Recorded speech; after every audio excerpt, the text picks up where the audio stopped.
সুপ্রিয় দর্শক শ্রোতা, আন্তরিক প্রীতি আর শুভেচ্ছা নিন। সাহিত্য বিষয়ক অনুষ্ঠান কবি ও কবিতার আজকের আয়োজনে আপনাদের সকলকে স্বাগত জানাই। আজ আমরা দুজন নির্বাচিত কবিকে আমন্ত্রণ জানিয়েছি স্বরচিত কবিতা পড়ার জন্য। আমাদের আজকের আলোচনার বিষয় বাংলাদেশের শিশু সাহিত্য এবং বই পরিচিতি এবং আবৃত্তি। সুপ্রিয় দর্শক, আমরা জীবনানন্দ দাশের সেই কথাটি উচ্চারণ করি, শুরু করি আজকের পর্ব, যে কেউ কেউ কবি, সবাই কবি নয়, কিন্তু আমরা সবাই কবি। কবিতা আমার আত্মাকে প্রাণ দান করে, আমাদেরকে জাগ্রত করে। কবিতা প্রাণের খোরাক। সুতরাং আপনারা সবাই কবিতার সঙ্গে থাকবেন। কবিতা আপনাকে ঠকাবে না, কবিতা আপনাকে তাজা করবে। প্রিয় দর্শক, আমাদের অনুষ্ঠানের শুরুতেই আজকে স্বরচিত কবিতা। এই সময়ের প্রতিশ্রুতিশীল দুজন কবি আজকে তাদের নিজের লেখা কবিতা পড়বেন। প্রথমেই আমন্ত্রণ জানাচ্ছি কবি ফারুক আহমেদকে। বিকেলেরা কেমন আছে অনেকদিন খবর নেওয়া হয় না। আমার গন্তব্য বিকালের শেষে জেনেও নানা আনুষঙ্গিক প্রহসনের নুজ হয়ে থাকি। ঘুরে ফিরে বিকালের ভেতর দিয়ে যাব জানি, তবু বিকালের খবর যথার্থ নেওয়া হয় না। একটা বিকাল কলাভবন থেকে লাইব্রেরি গেট হয়ে রোকেয়া হলের সামনে দিয়ে নীলক্ষেতের দিকে চলে গেল। একটা বিকাল চলন বিলের এক জেলের হাত দিয়ে পুঁটি মাছের মতো বেরিয়ে পশ্চিমের দিকে ডুব দিল। পাঠ্যসূচিতে অন্তর্ভুক্ত হলো একটা বিকালের মুখ। একটা বিকাল আমার কাছে এলো লেফটেন্যান্ট হিসেবে। অন্যান্য আরও বিকাল এলো নামগন্ধহীন বা ওরা গোপন থাক, অথবা নামগুলো বিকালের গহীন অরণ্যে বিচরণশীল রয়েছে। আমি দেখছি বাঁধাকপিতে পাতার পর পাতা ঘিরে সবার ভেতর একটা পাতা থাকে। তেমনি একটা বিকালকে ঘিরে রেখেছে মানুষের পর মানুষ, যেন এ বিকাল সবচাইতে সঙ্গোপনের। অথবা টুনটুনির মতো ছোট ও নরম কোনো বিকাল হারিয়ে যায় শুধু অবগাহনের শব্দটি করে। বিকাল মানেই মাত্রার বিষয়। বিকাল মানেই অতি দ্রুত সে সন্ধ্যাভাবীর হাত ধরবে। অথচ আমি ঘাসের ফাঁক থেকে একটা বিকাল কুড়িয়ে এনে মানিব্যাগে রেখে দিলেও আপাতত ওকে খুঁজে পাচ্ছি না। ফারুক আহমেদের নিজের কবিতা উচ্চারণ শুনলেন, আশা করি আপনাদের ভালো লেগেছে। আমাদের এবারের আমন্ত্রিত কবি আয়েশা করিম মুন্নি, আসুন তার সকণ্ঠে তারই একটি কবিতার উচ্চারণ শুনি। শহুরে সভ্যতার অত্যাধুনিক সাজে, আখি পল্লবে কাজল এঁকে, সর্বপ্রাপ্তির উজ্জ্বলতায় সিঁদুরের শাড়ি বাদামি তনুতে জড়িয়ে ভালোবাসার লাল রঙে রঙিন হই। তোমার অবসরটুকু ছিনতাইয়ের কৌশল মনে এঁটে, সুদূর প্রসারী মনে অব্যক্ত উচ্চারণে তুমি যদি বলো ভালোবাসি, অনুভূতির রং মেখে বলা হোক মন থেকে চারটি বর্ণের শব্দমালা ভালোবাসি। দৈর্ঘ্যপ্রস্থের সীমান্ত পাহারায় রত সোনালি সকাল, সুনিস্তব্ধ দুপুর, গেরুয়া বিকেল, কন্যা সুন্দর গোধূলি সাক্ষী, আবেগের অনুরণে সন্ধ্যা সাক্ষী, উন্মত্ত প্রমত্ত গহীন রাত্রিতে অভিজাত ভালোবাসার অমিত পানে দুর্মূল্যের মহামূল্য অস্তিত্বে বিলীন হয়েও বলবো ভালোবাসি।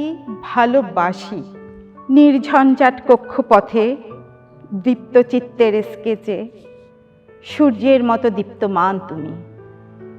সহস্র বসন্তের প্রস্থান অতিক্রম করেও ঐন্দ্রজালিক শব্দের জাদুতে মোহবিষ্ট হয়ে অমৃত বিলাসী তুমি।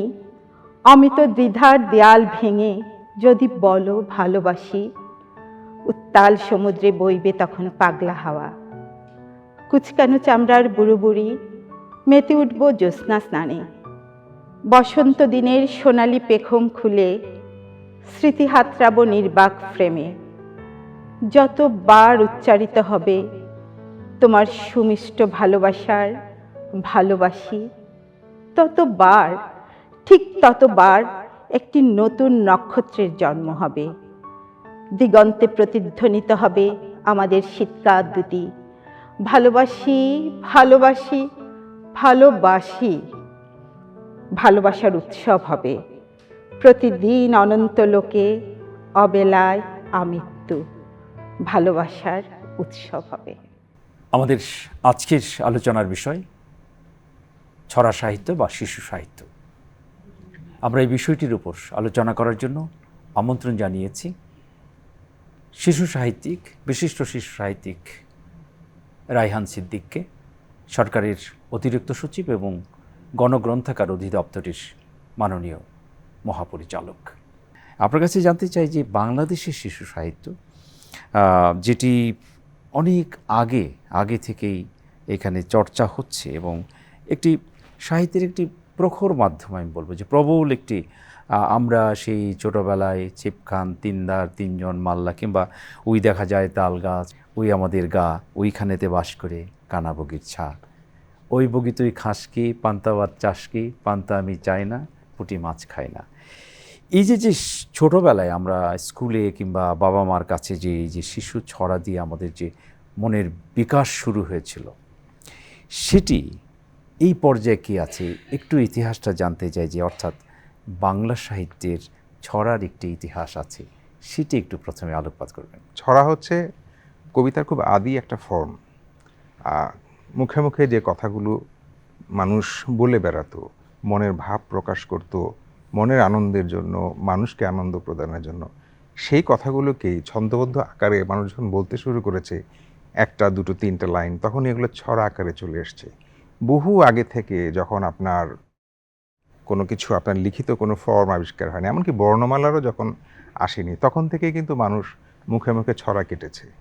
ধরেন সে একটা নদীর পাড়ে বসে আছে, সুন্দর লাগছে তার দৃশ্যটা, এই দৃশ্য দেখেই হয়তো সে একটা ছোট্ট ছড়া বলছে, নদী তুমি কত সুন্দর। কিংবা ওই শিশুকে ঘুম পাড়ানোর জন্য রাইট, আয় আয় চাঁদ মামা টিপ দিয়ে যায়, চাঁদের কপালে চাঁদ টিপ দিয়ে যায়। অর্থাৎ মানে দুইটা চাঁদ একসাথে। হ্যাঁ, প্রত্যেকটা কথাই আসলে মানুষের খুব অন্তর থেকে উঠে এসেছে। এখানে আলাদা করে লেখাপড়া করে কোনো কিছুর প্রয়োজন ছিল না। মানুষ যা দেখেছে, যা শুনেছে, যা বুঝেছে, বিশেষ করে প্রকৃতির কাছ থেকে, সেই বিষয়গুলোকে কেন্দ্র করেই মানুষ তার মনের মধ্যে কতগুলো বর্ণমালাকে সাজিয়ে নেওয়ার চেষ্টা করেছে। সেগুলোই ছিল আসলে ছড়া। আমরা খুব সহজ করে বলতে পারি, ছড়া আসলে আছে কবিতার প্রাথমিক একটা ফর্ম। ছড়ার একটা বড় বৈশিষ্ট্য হচ্ছে যে কবিতায় আমরা অনেক কিছু দেখি, কবিতার মধ্যে অনেক ভাব, অনেক কিছু লুকিয়ে থাকে। ছড়া জিনিসটা হয়, এটা ছোটদের জন্যই হোক কিংবা বড়দের জন্যই হোক, এর শব্দগুলো থাকে খুবই ছোট ছোট, কয়েকটি শব্দ, এবং প্রতি দুটি লাইনের মধ্যে কিংবা চারটি লাইনের মধ্যে একটা সুন্দর একটা ছন্দ থাকে, যাতে করে উচ্চারণ করতে সহজ হয়। এবং সবচাইতে বড় কথা হচ্ছে হৃদয়গ্রাহী হয়, মানুষ যেন বুঝে।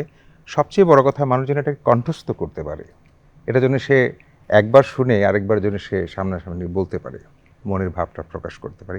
এভাবেই আসলে কবিতার প্রাথমিক ফর্ম হিসেবে সহজবোধ্য ভাষায় যেই সৃষ্টিটা মানুষ তৈরি করেছে, যে সাহিত্যের যে অংশটা তৈরি করেছে, সেটাই আসলে ছড়া। আপনি একটু আলোচনা করবেন যে আমাদের কীর্তিমান ছড়াকার বাংলা সাহিত্যের কে কে? চর্যাপদিতে একটা ছড়ার ফর্মে তৈরি হয়েছে। তারপর থেকে ধীরে ধীরে লিখিত ফর্মে হোক কিংবা মানুষের মুখে মুখে হোক, ছড়াটা ছড়িয়েছে।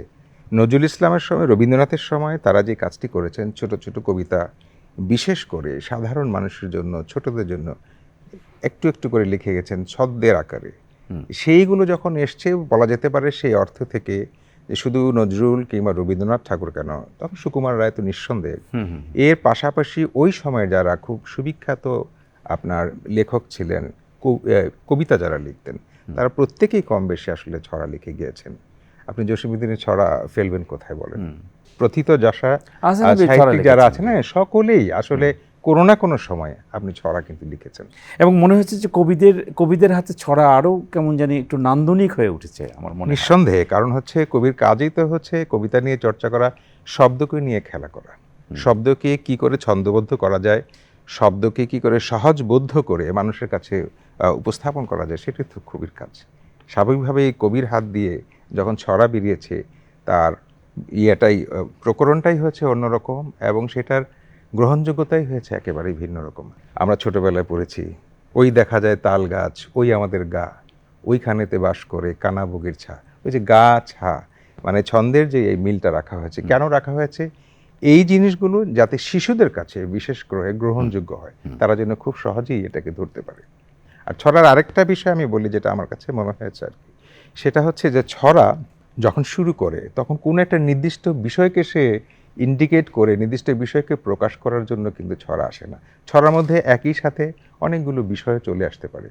যেমন এই কানা বগির ছাড় কথাটা বললেন যে ও বগিতেই খাস কি, একটা যদি পাই অমনি ধরে গাপুস গুপুস খাই। এখানে কোনো একটা নির্দিষ্ট মানুষকে বা ব্যক্তিকে একটা সাবজেক্টকে তুলে না ধরে এখানে অনেকগুলো সাবজেক্টকে নিয়ে আসা হয়েছে। নিয়ে আসা হয়ে কেমন করে যেন একটা ছোট্ট প্রকৃতির একটা ছোট্ট অংশকে যেন আমার কাছে তুলে ধরার চেষ্টা করা হয়েছে, বিশেষ কোনো ভাব প্রকাশ করার চেষ্টা করা নেই।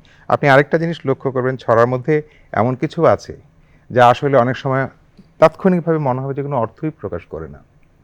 আগডুম বাগডুম ঘোড়াডুম সাজে, ডাক ঢোল ঝাঁঝর বাজে, বাজতে বাজতে চললো ঢুলি, ঢুলি গেল কমলা, কমলা ফুলি টিয়েটা, সূর্যি মামার বিয়েটা। কোথায় আগডুম বাগডুম দিয়ে শুরু হয়েছে, কোথায় সূর্য দিয়ে শেষ হয়েছে।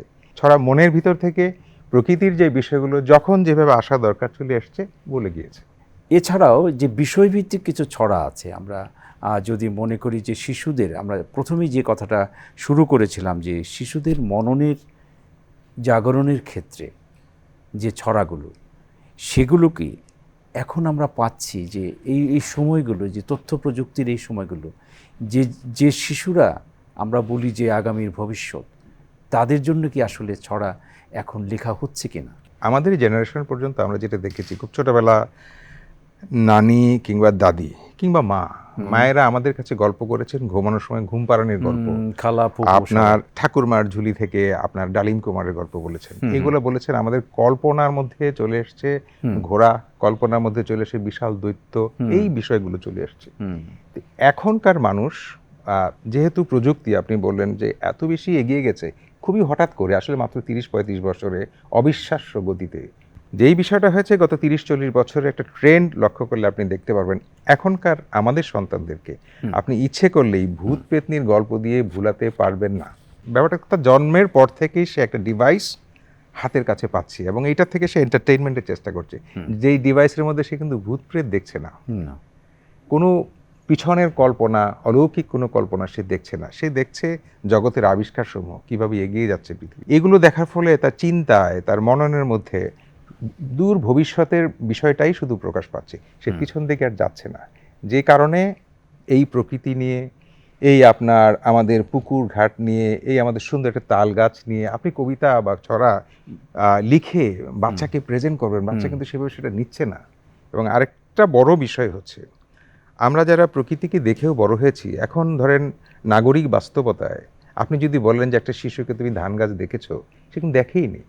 তো যদি ধান গাছ কিংবা তাল গাছ সে না দেখে থাকে একদম মানে নিজের চর্মচক্ষু দিয়ে, তাহলে সে কিভাবে তার কল্পনায় নিয়ে আসবে?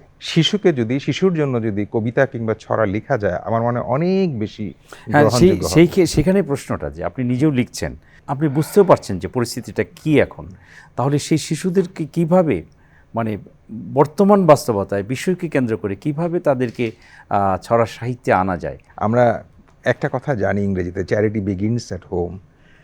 সকল বিষয়ের প্রথম এবং প্রধান শিক্ষক হচ্ছে মা বাবা, বিশেষ করে মা।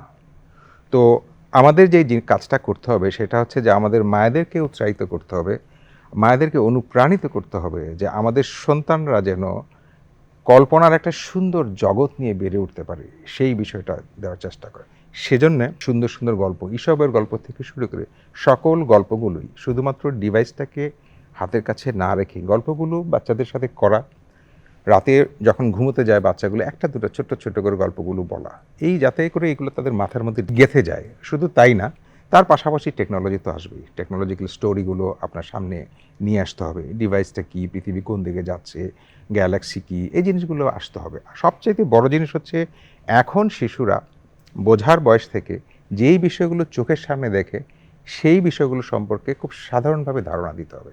পাশাপাশি শিশুদের আপনি যতটুকু সময় দেন সেই সময়টাতে আপনি ডিভাইস নিয়ে ব্যস্ত থাকবেন না, বরঞ্চ তার সাথে কোয়ালিটি টাইম কাটান, তার সাথে কথা বলেন, আপনার অভিজ্ঞতার কথাগুলো বলেন, কি গল্প শুনতেন, সে কি গল্প শুনতে ভালোবাসে সেগুলো নিয়ে কথা বলেন।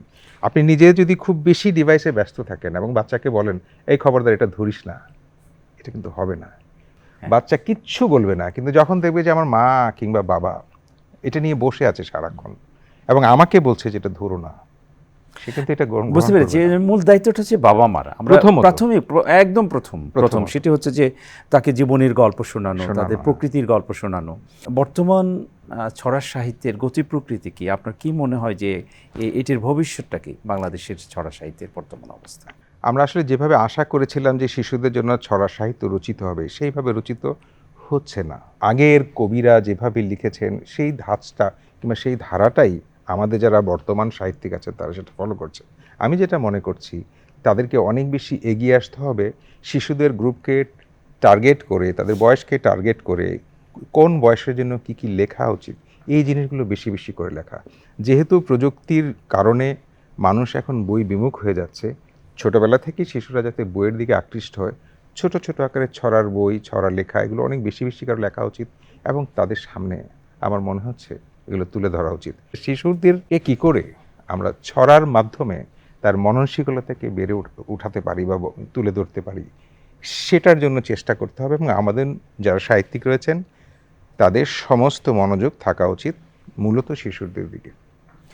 অনেক ধন্যবাদ, এটি সমৃদ্ধ আলোচনা করলেন। আমরা রায়হান সিদ্দিকীর কাছে যে কথাগুলো শুনলাম, সবশেষে যিনি বললেন যে শিশুদের মননকে জাগ্রত করার ক্ষেত্রে বাবা মার, একটি শিক্ষিত বাবা মার খুব প্রয়োজন, এবং তারা যদি 1 ঘন্টাও সময় দেয় যে বাচ্চাদেরকে আমি আমার প্রকৃতি, আমার জীবন, আমার বাংলাদেশ, আমার পৃথিবীকে জানাবো, সেই ক্ষেত্রে অবশ্যই সেটি সম্ভব।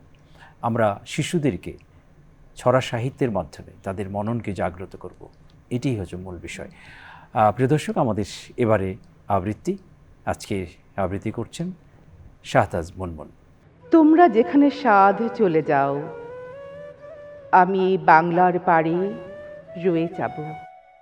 দেখিব কাঁঠাল পাতা ঝরিতেছে ভোরের বাতাসে, দেখিব খয়েরি ডানা শালিখের সন্ধ্যায় হিম হয়ে আসে। ধবল রোমের নিচে তাহার হলুদ ঠ্যাং ঘাসে অন্ধকারে নেচে চলে, 1 বার 2 বার, তারপর হঠাৎ তাহারে বনের হিজল গাছ ডাক দিয়ে নিয়ে যায় হৃদয়ের পাশে।